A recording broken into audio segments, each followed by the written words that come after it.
what's going on? Ryan here with Intersection Records, and again, we're being joined by Kevin Curbo, friend of mine. We've been in bands together over the last 10, 12 years, and we did a show on Santana. We are going to rank the Rush albums. We decided to limit it to a top 10. We like all their albums. They have great songs in each and every one of their 19 studio albums. We're not going to include live albums or cover albums. Kevin, tell me a little bit about your history of Rush. You saw the Moving Pictures tour, right? Saw first time 1981, Moving Pictures, Kansas City. It was amazing. That album was so hot all summer. Yeah. I got a little story about that when we get to the album. That's in your top 10. Yeah, it didn't make the top 10. Imagine that. Yeah. I mean, it's a power trio out of Canada. Yeah. One of the greatest prog bands of all time. Hard rock band. Musicianship is off the charts.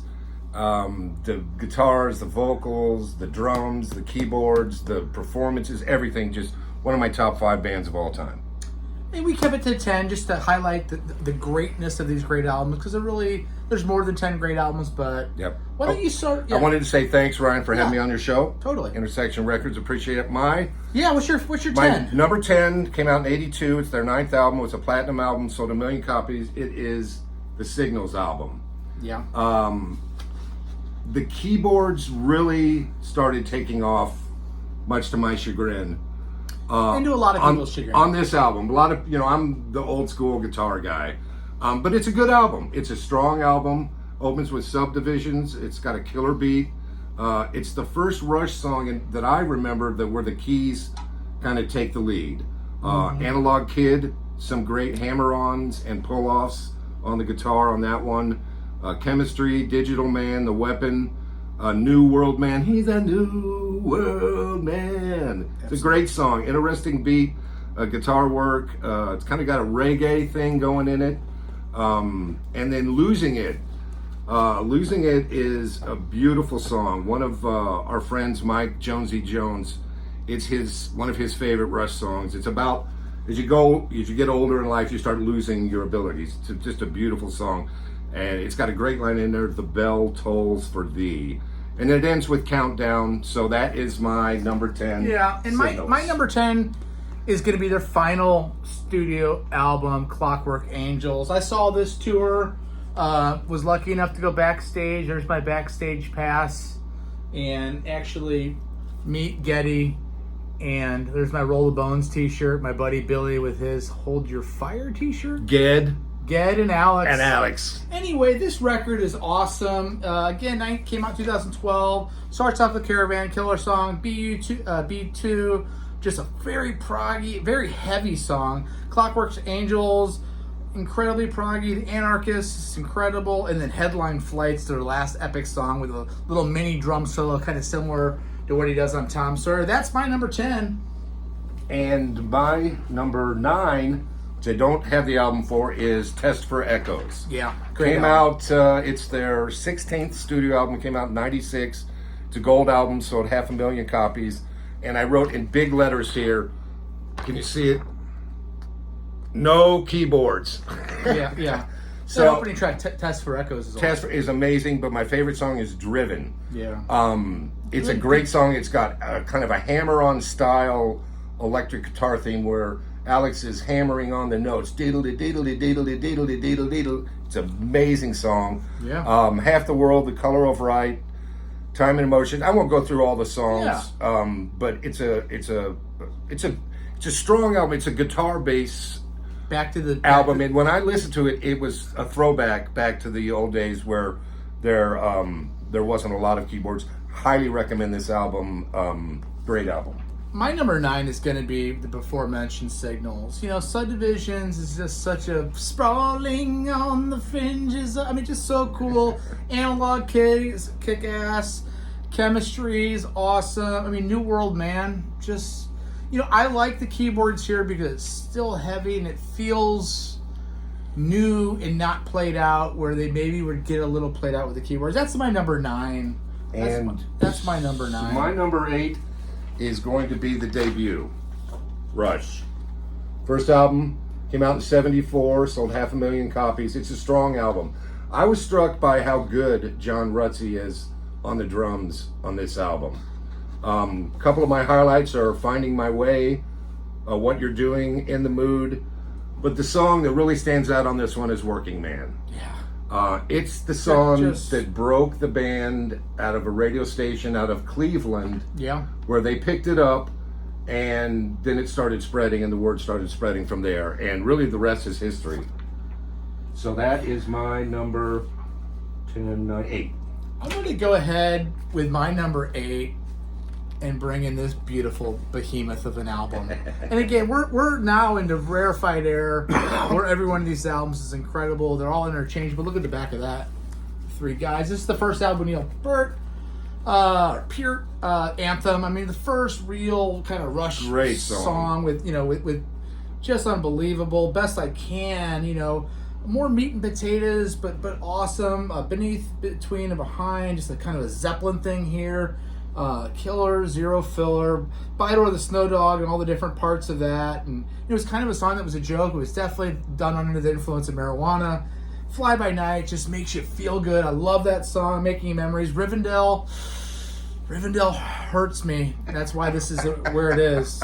And then in the end, acoustic, electric, that's also kind of just okay for me. I hate to say that, but that's where that comes for me.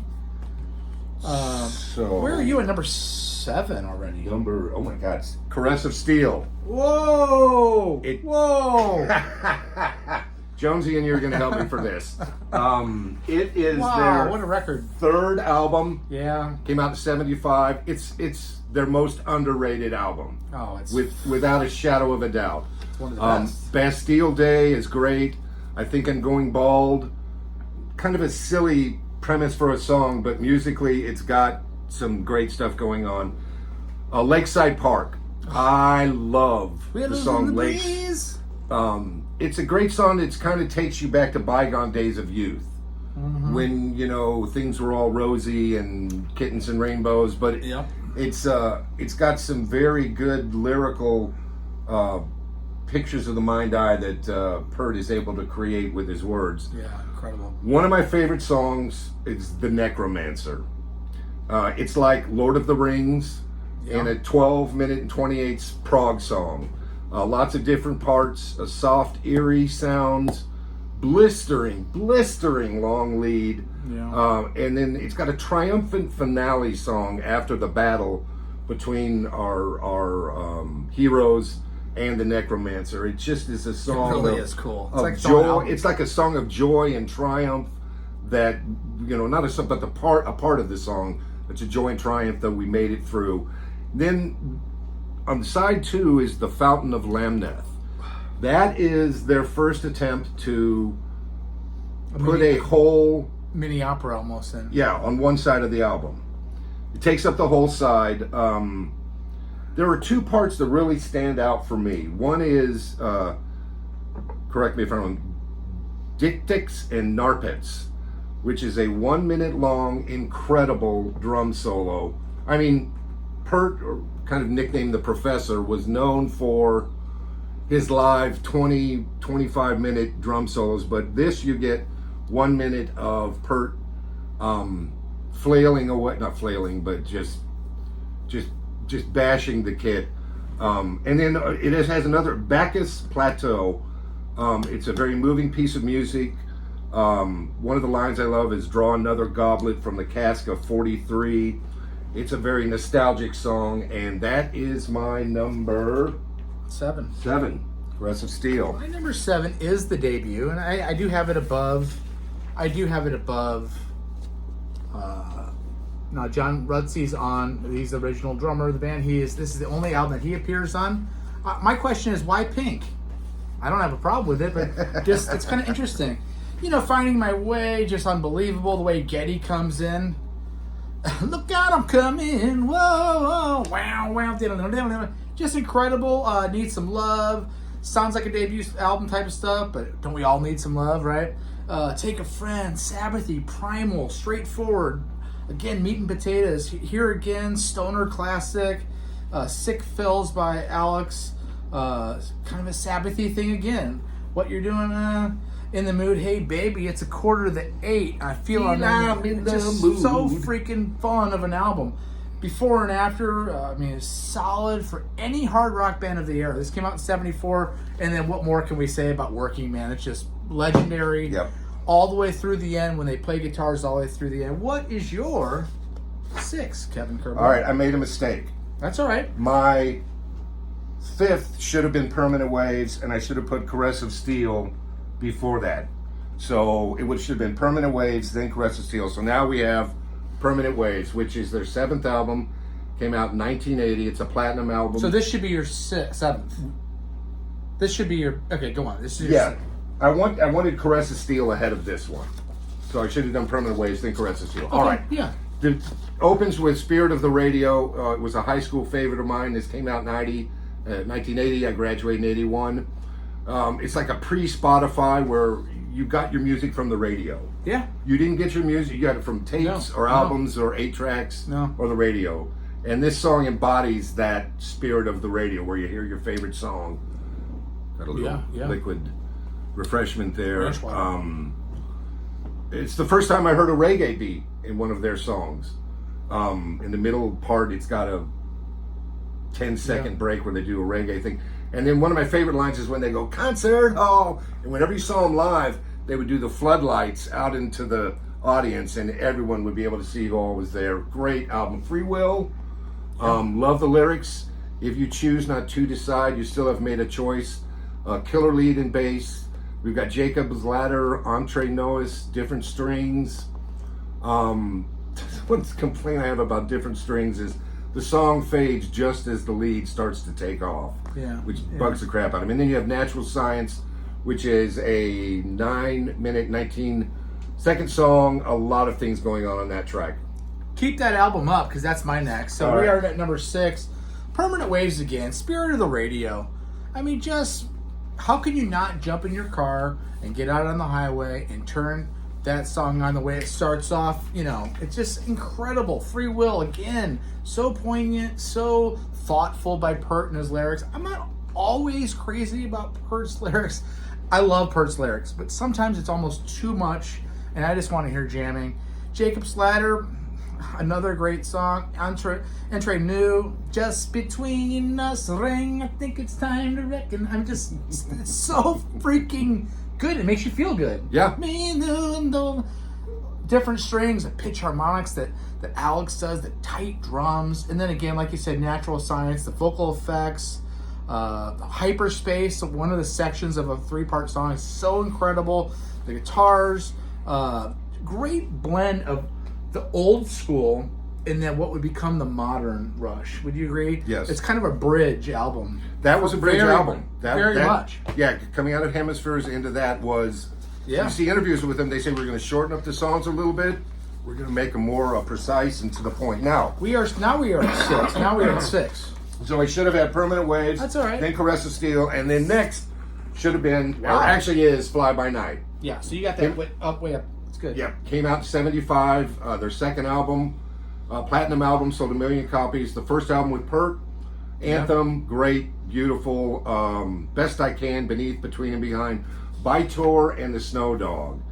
It is a journey, that song. So it's the cool. first real stab at like a fantasy, sci-fi, extended theme song. Can't imagine what the record company was thinking. Right. But, you know, it works. And to this day, I have no idea how the roaring sounds were made during the lead. There's some sort of... Listen to the song. You'll know what I'm talking about. 8 minutes, 37 seconds long. Fly By Night is great. Making Memories. Brian kind of poo-pooed Rivendell. I love Rivendell. You didn't poo-poo it. You just rolled your eyes. Anyway, it's a tribute to the elves at Rivendell and Tolkien. I imagine it's a Geddy Lee song. I imagine Geddy was trying to imagine what the elves would sound like if they made a song. And then in the end is just a power chord monstrosity. I did take a note here. Listen to the take on All the World's a Stage for In the End. Amazing. My number 6 is going to be Caress of Steel. And by the way, this has ranked for me in the top 3. It's ranked as high as 2. but today it's going to be 6. That's how deep and great this. We're talking about Bastille Day, which is just menacing, incredible, amazing. Geddy's voice, and we're marching to Bastille Day. And we're marching to Bastille Day. I think I'm Going Bald as a bit of In the Mood from the first record on it. If you listen to the kind of the progression, Lakeside Park is this. Everyone would gather on the 24th of May. Sitting in the sand to watch the fireworks display. Drinking by the lighthouse, smoking on the pier. Yeah. Anyway, the Necromancer, I'm not going to go into that anymore. It's so amazing. Fountains of Lamneth, just 20-minute journey. That's my number 6. What's your 5, Kev? Hemispheres. Wow. And kind of cool. I have a picture disc of it. Wow. So, Hemispheres is their 6th album. Is your 5th. Okay. Oh, no, I'm just saying it's their 6th studio album. Absolutely. Came out in 78. It's a platinum album, sold 1 million copies.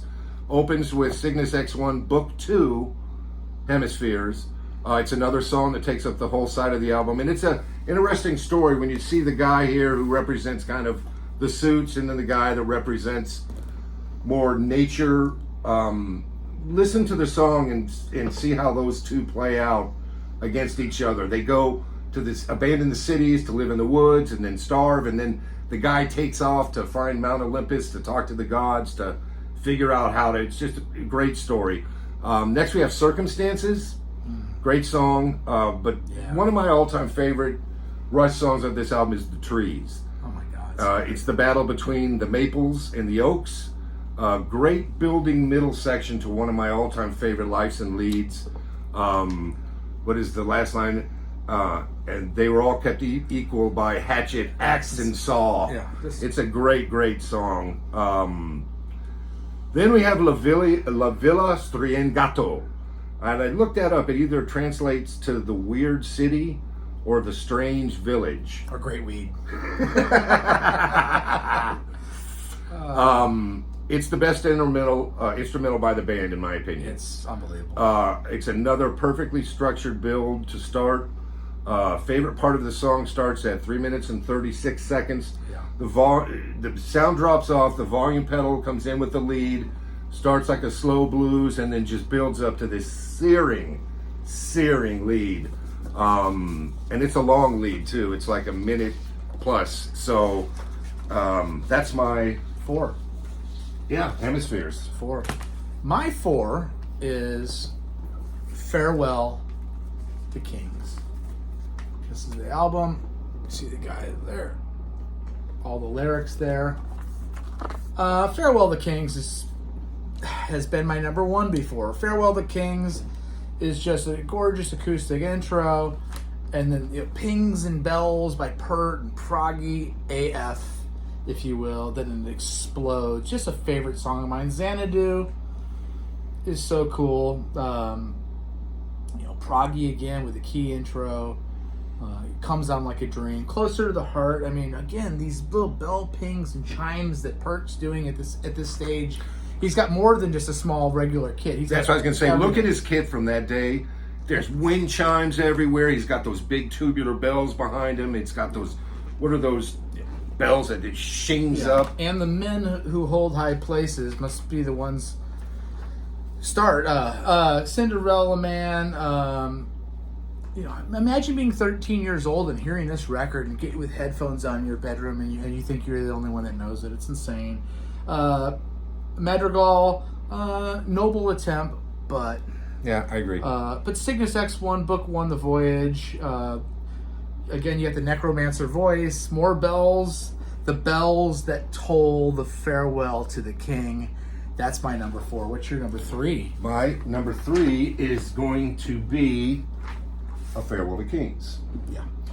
Ryan already touched on a lot of it. I'll just add a little bit more color here. I love the classical guitar intro on the song Farewell to Kings. It's amazing. Xanadu, in my opinion, is the best intro ever. Again, it's got wind chimes, more of the volume pedal, guitar swells, wood blocks, slow build synth. It builds, then it explodes into what ends up being like a 8-9 minute song. Closer to the Heart is great. Have you ever broken your fast on Honey Dip? To break up that. That's great. Kubla Khan. It's great. Closer to the Heart is a great song. Cinderella Man, Madrigal, Cygnus X1, Book 1, The Voyage. So I was talking earlier about in Hemispheres, when you have the two factions and then the guy tries to go to Mount Olympus. What's interesting about Cygnus X1 is when he's traveling through space, you hear snippets of this song, Cygnus X1, Book 1, The Voyage, in that song. So this song plays into the other Hemisphere song. Yep. And as he's traveling through... Book 2 Hemispheres, yeah. Yeah, but it's interesting how Pert and the band tied those two songs together. It's just a great, great song.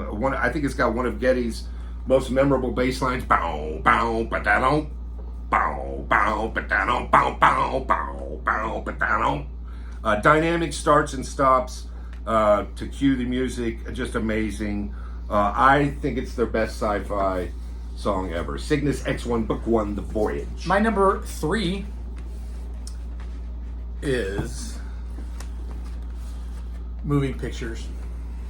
And again, I thought long and hard. I'm going to tell you why this is 3. This is amazing. This is damn near a perfect album. It starts off as a perfect album. Sawyer. Tom Sawyer, you know, we've all heard it a million times. It's overplayed. But it's so freaking good. I mean, who hasn't done the middle intro drum solo? Red Barchetta, I love. My uncle has a country place. I mean, it's so cool. YYZ, you know, just a 4-minute and 26-second, just monster. Limelight, I love that. It's a great topical Neil Peart lyric where you can relate to it. The Camera Eye is an amazing epic. I mean, one of the most underrated songs in this record. It's 11 minutes long. It's amazing. My problem that doesn't keep this higher is Witch Hunt doesn't do a lot for me. It's murky and spooky, and I dig it. Boy, I just need full-fledged Rush, and it's not full-fledged Rush for me. Vital Signs, better. That oscillating keyboard, those last two songs keep okay. this from being 2 or 1 for me. Anyway, what's your number 2? My number 2 is Moving Pictures. Oh, okay. Now let me tell you a story. I saw them at 81, and the house lights go down. They put a picture of this behind the stage, and everybody's going nuts. And then all of a sudden, these figures started moving up and towards the museum.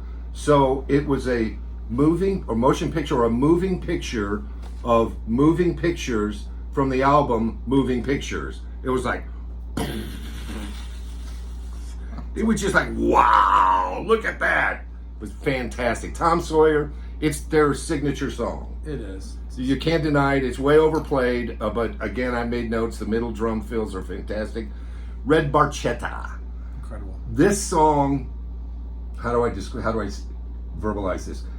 There are parts of this song that the music sounds like the lyric. Yeah. Like wind in my hair. The music actually sounds like there's wind in your hair. Yeah. And I've never heard a song that the music makes me visualize the lyrical content. Amazing. YYZ, great instrumental. The Camera Eye, again, 11-minute song. It's a journey. A must hear. Witch Hunt, eerie, spooky intro. Some heavy riffs, and then Vital Signs. I love the keys, the synths. I'd say it's a strong song. That's my number 2. My final 2 records are perfect. My number 1 is a perfect record. This is nearly perfect, and it's this. So this is their 4th album, 2112. We all know it. It starts off with a 20-minute epic, 2112, where the overture is unbelievable, and the meek shall inherit the earth and go straight into Temple of Syrinx. That section of those 2 songs is so unbelievable. You have the Discovery, Presentation, Oracle in the Dream, Soliloquy, and the final grand finale. It's just incredible. Then you got Passage of Bangkok. You flip the album over. Passage of Bangkok, unbelievable. Twilight Zone is just so airy, and they're just so in their freaking prime here. Yeah. They're just... And they tell 3 different stories within the context of this song. It's great. Lessons is acoustic, and again, they're at their full stride. Geddy Lee's bass playing on Lessons is so insane. You know, I don't like Rush doing ballads, but Tears is really, really pretty. Maybe their best ballad, I guess. And then Something for Nothing just closes out. You know, again, you're just in your prime as your band. You've made it now. This album put them over the top to be an arena band. That's my number 2. My number 1 is 2112. Again, what Ryan said. I just wanted to say this. The Overture, Temples of Syrinx, is my favorite song to hear on the radio. Like, you can listen to the song 1,000 times on Spotify, but when you hear it, when it goes from Zeppelin into that swirling synthesizers with the throbbing and then the down-o, down-o, down-o. I mean, it's just... And the story's brilliant. He finds a guitar in the cave, takes it to the priest shut him down. He goes back, he's all depressed. He has a dream, and the oracle shows him another world where he could live, you know, and have this individual artistic freedom. Unfortunately, he goes back into the cave. He ends his life. He opens up his wrist, and because he doesn't want to live in a world like that, like the one he lives in. Just as the oracle's people or planet come to rescue everybody with the grand finale, and what is it? What's the line, Ryan? The last line? Attention all planets of the Solar Federation. We have assumed control. We have assumed control. Great story. Musically the best, proggy, intense, beautiful. It's insane. Passage to Bangkok. Not a pro cannabis song at all. They like their weed. It's a great song. Twilight Zone, we've covered. Lessons. Tears. I love this song. I am a sucker for a sad song. It's very melancholy, so good. Very beautiful, and then Something for Nothing is a killer rocker. My number 1 Rush album of all time. It's hard to 2112. It's hard to beat that, but for me, they're a perfect album. And again, this is the picture disc version. Yep. So it's a little bit different. It's Hemispheres, and I'm going to tell you why. For me, it is. And again, these could change. The top 5 could change in order at any time. Hemispheres came out in '78. It was their 6th record. Cygnus X1 Book 2 Hemispheres, which is a 6-part epic that clocks in at 18 minutes. Just the pinnacle, for me, of the mighty and majestic Rush. Fantastic. Bringer of Wisdom, Dionysus, the Battle of the Heart and the Mind, the Bringer of Balance, Spear, A Kind of Dream. It's the gods fighting each other. It's just so freaking cool. You can get lost in it. And then Circumstances, punishing riff again with the bells in the chorus. We've already talked about Trees, kind of a ecological song about cutting down the forest, and also maybe about America and Canada, and we're the oaks and they're the maples, and it's just it's per. I played this for my 10-year-old son who's now 11.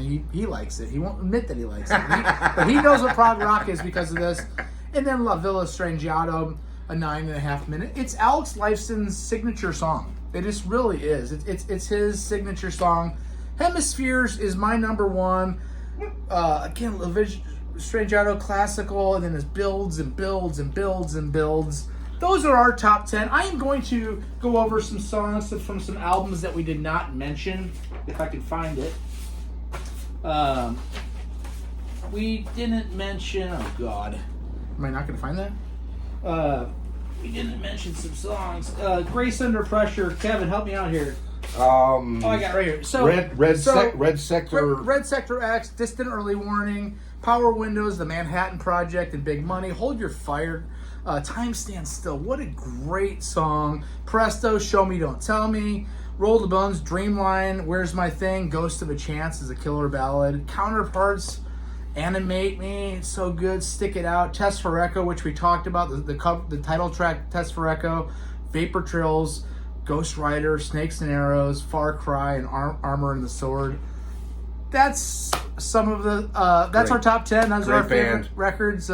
Kevin, I want to thank you for being here and doing this. We're also gonna put a link in the description. There's some great stuff. Documentary, a must see by any Rush fan. And this live album, All the World's a Stage, just unbelievable. If you like this music, check out this music. We'll put a link in the description for our top 10 Rush songs. Peace out. Thanks for having me, Ryan. Hey, we'll see you later.